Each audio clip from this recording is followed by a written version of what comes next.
There are 8 things that happen around a certain kind of person, and once you notice them, you can't unsee them. Psychologists say fewer than 1 in 50 people carry this trait without ever being taught it. I'm not talking about charisma. I'm not talking about being the loudest one in the room. I'm talking about something quieter, something almost invisible, something that makes rooms slow down the second you walk into them. Most people think presence means energy. Walk in big, talk fast, fill the space before anyone else can. But here's the strange thing psychology keeps circling back to. The people who actually shift a room are usually the ones doing the least. They're not performing. They're just there, fully. And somehow that's enough to make everyone else go quiet. So if you've ever noticed conversations shift the moment you enter, if you've ever felt eyes settle on you without you asking for it, stay until number 8. That one explains why your calm spreads to everyone else in the room without you saying a single word.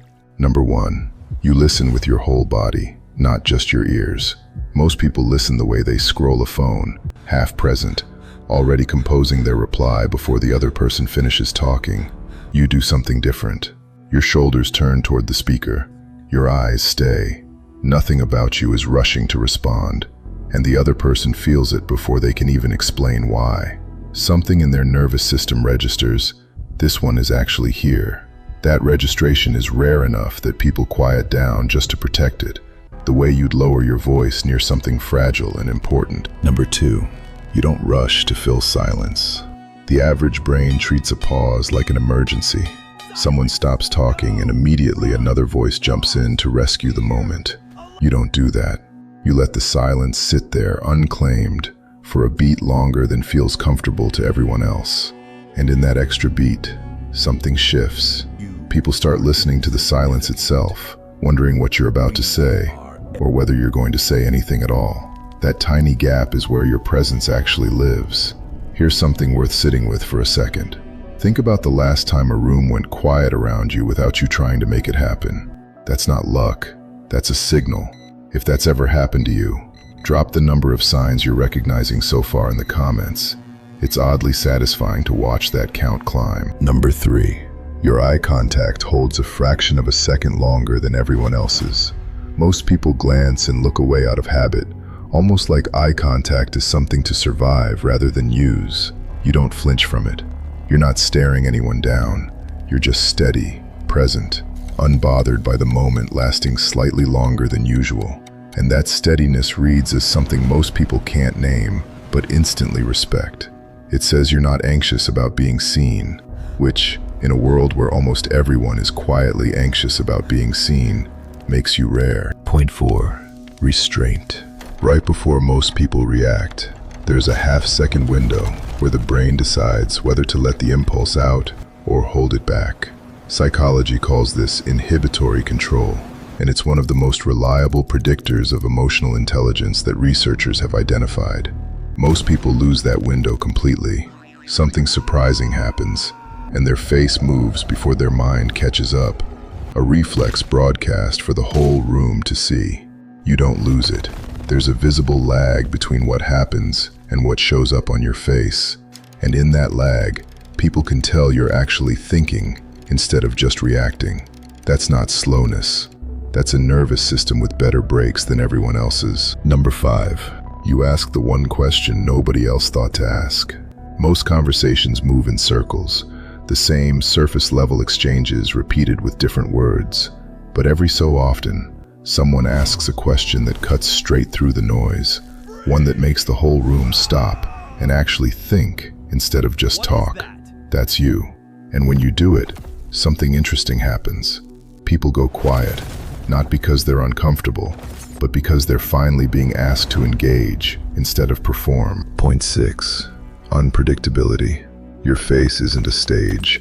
While most people amplify their reactions without noticing, a bigger laugh, a wider look of surprise, all slightly tailored for whoever's watching, yours stay honest and proportionate, which means people can't always predict what you're feeling.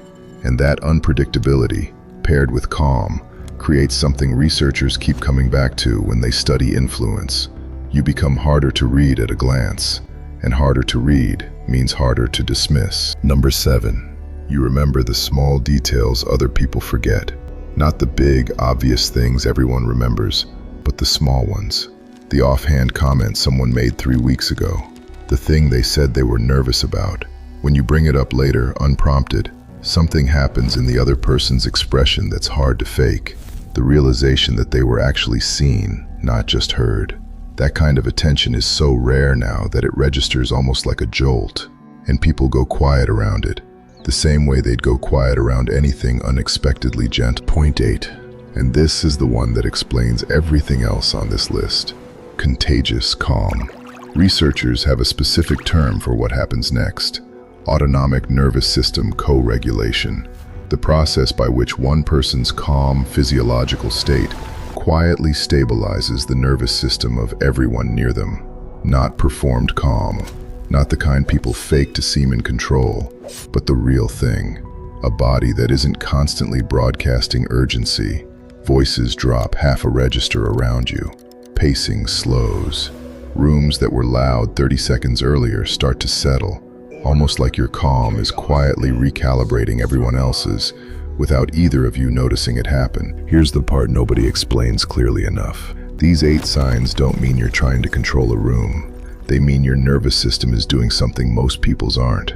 Staying settled instead of performing. Present instead of anxious. Honest instead of adjusted for an audience. And rooms respond to that whether they understand why or not. Real presence was never about being the loudest person in the room. It was always about being the steadiest one. The one whose silence people wait for instead of talk over. The one who makes an entire room quietly slow down without asking it to. If even 4 of these felt uncomfortably accurate, that's not a coincidence. That's a pattern showing you something about yourself that other people have already noticed, long before you did. So count them. How many of these 8 are actually you? Type your number in the comments, because most people are surprised by how high it lands once they actually look.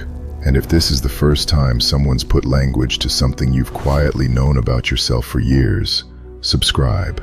There's more of this coming. The quiet traits nobody else is naming, and you don't want to miss the ones still ahead.